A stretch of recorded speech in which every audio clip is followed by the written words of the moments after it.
வணக்கம் future ஃபார்மசிஸ்டுகளே. MRP pharmacist எக்ஸாமுக்கு தீவிரமா ப்ரிப்பேர் பண்ணிக்கிட்டு இருக்கிற உங்களுக்கு என்னோட ஸ்பெஷல் வெல்கம். இன்னைக்கு கிளாஸ்ல நாம ஒரு ரொம்ப கேஷுவலான ஆனா எக்ஸாம்ல மார்க்ஸ் அள்ளி கொடுக்கிற ஒரு சூப்பர் டாபிக் பத்தி பார்க்க போறோம். என்னன்னா brand versus generic drugs, trade name concept மற்றும் ஐபிஆர். டெய்லி நீங்க ஒரு மெடிக்கல் ஷாப்ல பார்க்குற விஷயங்கள் தான் இதெல்லாம். அதனால ரியல் லைஃப் எக்ஸாம்பிள்ஸ் மற்றும் வேற லெவல் ஷார்ட்கட்ஸ் வச்சு ஒரு கதையா இதை மனசுல பதிய வைக்கிறேன். காது கொடுத்து கேளுங்க, பேனா நோட்டோட உட்காந்துக்கோங்க. 1. Trade name concept, TM versus R, Aadhaar card trick. முதலாவதா ட்ரேட் நேம். ட்ரேட் நேம் நிறுவன பெயர். ஒரு கம்பெனி பிசினஸ் செய்ய ரிஜிஸ்டர் பண்ற அஃபீஷியல் பேரு. உதாரணத்துக்கு Sun Pharma industries limited. Trademark வியாபார முத்திரை. மார்க்கெட்ல அவங்க ப்ராடக்ட்களை விற்க வைக்கிற பேரு, சிம்பிள், லோகோ. ஏப்பா ஒரு குறிப்பிட்ட சவுண்டு, நெட்ஃபிளிக்ஸ் ஓபன் பண்ணா வர்ற டடும் சவுண்டு மாதிரி, இது எல்லாமே ட்ரேட்மார்க் தான். மக்கள் கிட்ட அந்த பொருள் அடையாளம் காட்ட இது பயன்படும். சரி, இந்த டிஎம் சிம்பிளுக்கும் ஆர் சிம்பிளுக்கும் என்ன வித்தியாசம் சார்? டிஎம் சிம்பிள், பாஸ் இது என் கம்பெனியோட சிம்பிள் இல்ல வார்த்தை அப்படின்னு சொல்லி நாம யூஸ் பண்ணிக்கலாம். It is intended to serve as an identifier. நான் சொந்தம் கொண்டாடுறேன்னு அர்த்தம். ஆனா கவர்மெண்ட் கிட்ட இன்னும் சீல் வாங்கல. R simple registered. இதுதான் ஆதார் கார்டு மாதிரி அஃபீஷியல்.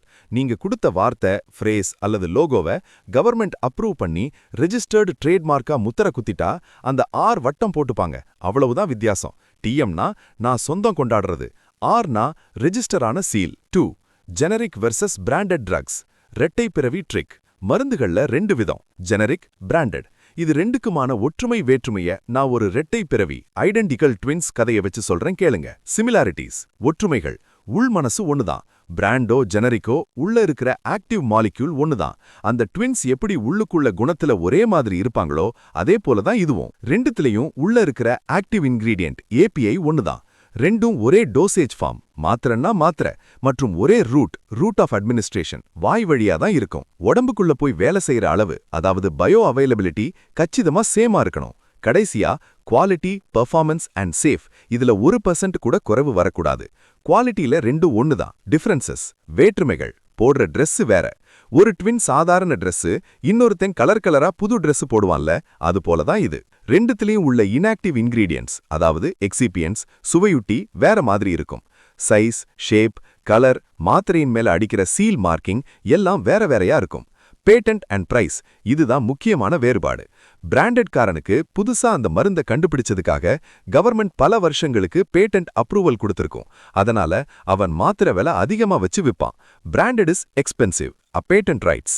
ஜெனரிக் மாத்திரைக்கு எந்த பேட்டன்ட்டும் கிடையாது. எவ்வளவு வேணா போட்டி போட்டு விலையை குறைச்சு தரலாம். Generic is cheaper. எக்ஸாம்பிள்ஸை இதை ஒரு தடவை வாய் விட்டே சொல்லிருங்க. பாராசிட்டமாலா, அது ஜெனரிக். குரோசின்னா பிராண்டட்.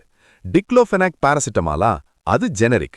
டிக்ளோஜெசிகா, அது பிராண்டட். அமாக்சிசிலின்னு பொது பேர்ல வர்றது ஜெனரிக். அதை எல்எம்எக்ஸ், ரெமாக்ஸ்னு பேர் வைப்பாங்க, பிராண்ட். அசித்ரோமைசின்னு பொது பேர்ல வர்றது ஜெனரிக். அசித்ரால், அசின்னு ஸ்டைலா பிராண்ட் ஆக்கிடுவாங்க.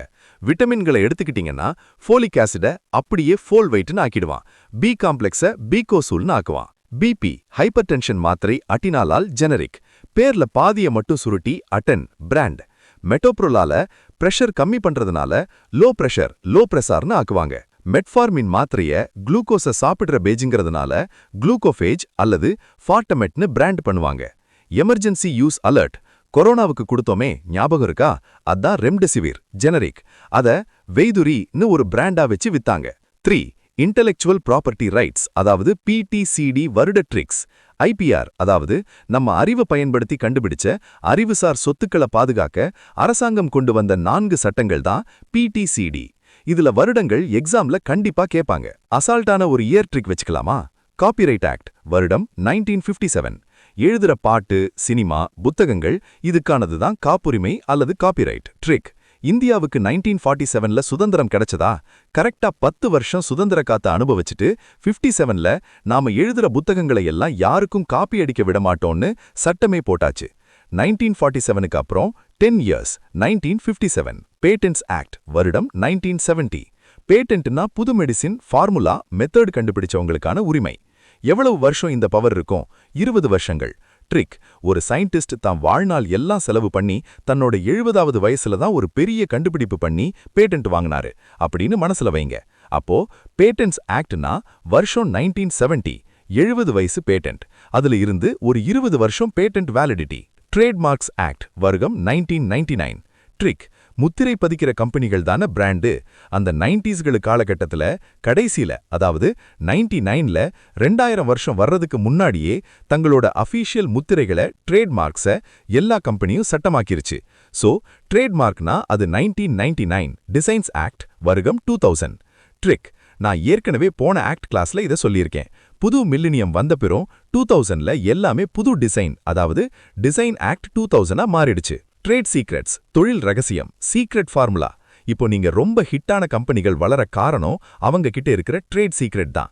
கொக்கோகோலாவோட ரகசிய ஃபார்முலா மாதிரி secret formula of an organisation's progress. ஒரே மாதிரி ப்ராடக்ட் நிறைய கம்பெனி விற்கும், ஆனா ஏன் இவங்களோடது ஒட்டும் குவாலிட்டியா பெஸ்டா இருக்குன்னு யாராலையும் காப்பி பண்ண முடியாத அளவுக்கு வச்சிருப்பாங்க. இதுக்கு பேரு தான் ட்ரேட் சீக்ரெட்ஸ்.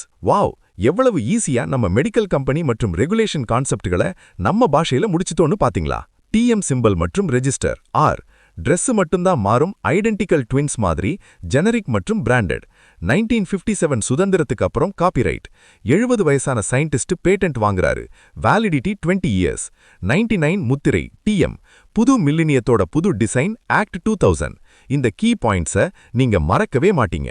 அவ்வளவுதான் ஸ்டூடெண்ட்ஸ். இப்ப நாங்க நடத்தின எல்லா டாபிக்ஸோட முழுமையான study notes, PDF and practice பண்றதுக்கான எக்ஸாம் எம்சிக்யூகள் அத்தனையோட லிங்கையும் கீழே டிஸ்கிரிப்ஷன்ல கொடுத்திருக்கேன். Link is in the description. மறக்காம டவுன்லோட் செஞ்சு இந்த நோட்ஸை வச்சு எம்ஆர்பி எக்ஸாமுக்கு ப்ரிப்பேர் பண்ணுங்க.